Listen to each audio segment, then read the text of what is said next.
So I'm going to read some parts of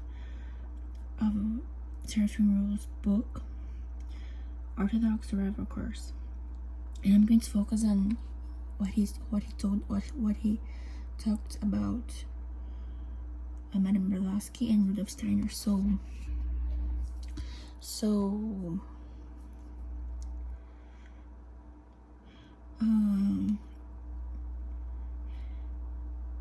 I'm going to read some parts of what he said about Madame Blavatsky.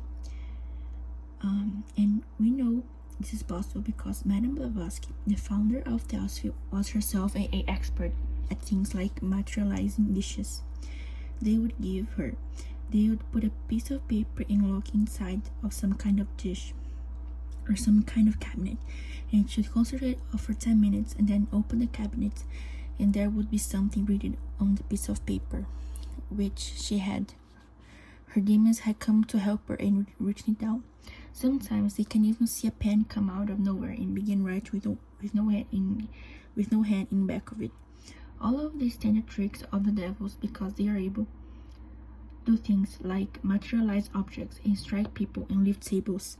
There's a whole technique which is already in our article on the charismatic movements about how they do this.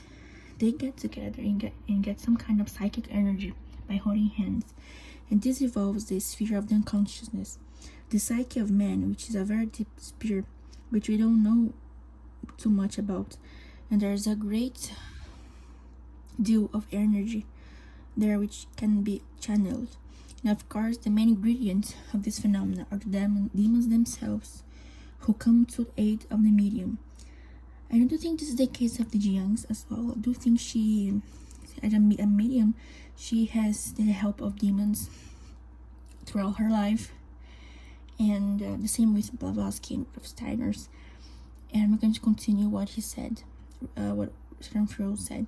And a person who is well trained in mediumsmic has a certain faculty for it, is able to conjure up demons under the state of being in a deep trance. Of course, the reason why this is condemned by God is because it's a very dangerous sphere of spiritual realities which are too much for us. When these realities come to the sense, that is, the demons attack the sense, frightful battles go on. But now mankind has become civilized, and the demons appear under very civilized guises.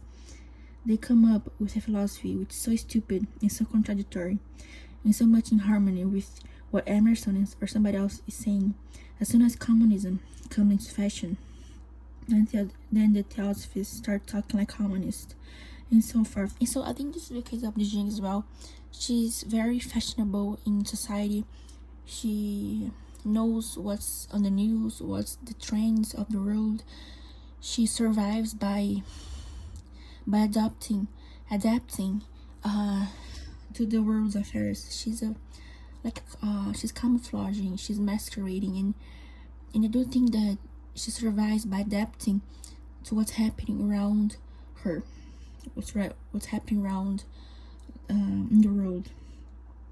Like, for example, when the war in Israel started, she did a video about it. When she did a video about Epstein as well.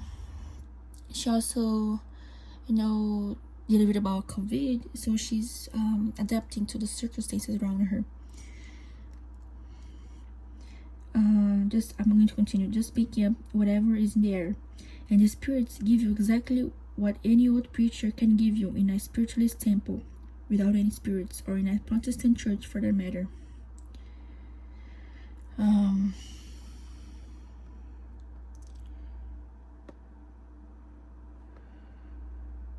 There is one thing which is the spiritualists lay great emphasis upon as a proof of the existence of the spirits. That is the scientifically demonstrable fact that wherever their spirits come, the temperature in the room drops several degrees, and they conducted experiments with thermometers to show that, 3 or 5 degrees, something like that, the temperature drops in the room when the spirit comes. This is something that she talks about, the Young talks about in her Palladian Spirit Contact, that the temperature of her room dropped when they come to visit her during night. when her neighborhood's lights went off. I'm going to continue with Seraphim Rose. Of course, there is that conclusive proof that these are devils, because the devils are cold, and it comes out even physically, and experience a chill in the presence of some kind of demonic phenomenon. It is not just the imagination. There are new powers. These new powers are those who are now to give a mankind a new religion. It no longer is to be a religion in which man freely gives his soul to God in obedience. Now man is going to be compelled to believe, because there are outward proofs which show that they are spirits. Western philosophy had come to the point where no longer did we believe in God or any kind of outward worldly beings, and now as though from underneath this spiritual reality comes up to make it possible.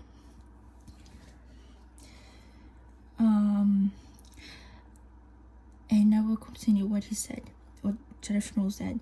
Leads to scientific approach to religion, Steiner's society, extrasensory phenomena, especially parapsychology, well developed in Russian and other communist countries, affinities of atheistic socialism with occultism and spiritualism. I think this is the case of the Youngs as well. Development of higher senses, higher science, also the Young's framework. Science must end in spiritualism, Steiner. This was what Steiner as well said. I'm going to continue starting from those words. Saint-Simon and Teilhard de Chardin and others who dreamt about the reconciliation of science and religion. I'm not going to read this part.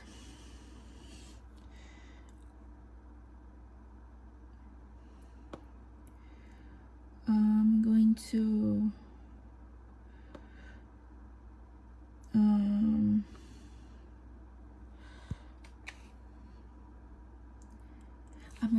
focus now on Madame Blavatsky.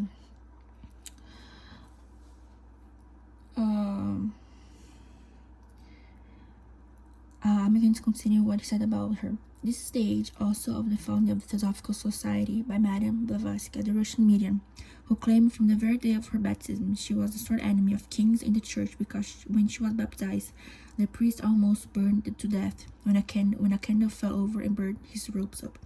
From her very childhood, she had manifested the psychic talents of manifesting objects and so forth. Madame Blavatsky wrote tremendous big volumes. Eyes unveiled, she thought she was teaching Eastern wisdom, which she got from the masters in Tibet, and they are very tricky means by which she got revelations. A letter would suddenly be fluttering down to the room. She would read it, and there was the latest revelation from the Mahatmas in India. Didn't Christian Science come from the same thing? And later on, when Tibet was already more explored, the Mahatmas moved into outer space. Now they're on some planets. Yeah, this is what happened. She not changed to Venus, that they came from Venus to Earth to help humanity to the Venus adapt avatars, ascended masters, and someone this is a course, so there's like answers and questions. So people asked Seraphim Rose, and he replied to them. So a student of his asked him this: she used to be a circus performance. His answer: she was definite. She was a medium. She was definitely a well-developed medium. But there are so many of these phenomena that we can't discuss them. There's now he's going to talk about Rudolf Steiner. There's one of these people involved with these occult movements who is perhaps more interesting than the others. His name is Rudolf Steiner. He was also a theosophist and finally kicked out of the Theosophical Society because he was a little too smart. And so he founded his own society called Anthroposophy, Wisdom of Man. This is his picture. He is rather smarter than most occultists, who are usually extremely naive, and that most theosophists and spiritualists usually are extremely shallow, simply open to whatever their spirits tell them. He was a man who was more of a philosopher. He was a great student of Goethe, and found that Goethe was a great mystic of our times who was going to unite religion and science. He developed a kind of spiritualism which he thought was a scientific, that is,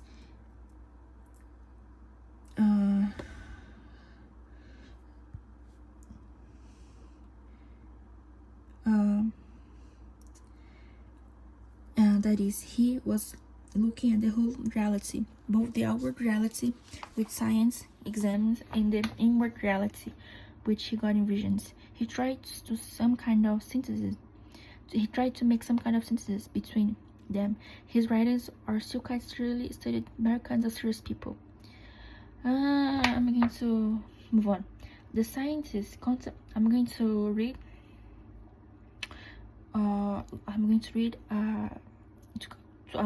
what Seraphim Rose told about Rudolf Steiner.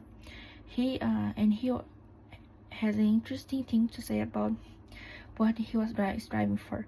The scientist contemplates matter as complete in itself without being aware that he is in the presence of spiritual reality, manifesting itself into a material form. He doesn't know that spirit metamorphoses itself into matter in order to attain inner ways working, which are possible only in the metamorphosis.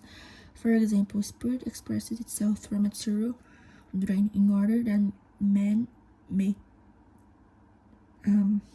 by the process of conceptual knowledge, attain to free self-consciousness. By means of the brain, man derives spirits out of matter, but the instrument heals itself, the crystal spirit. So,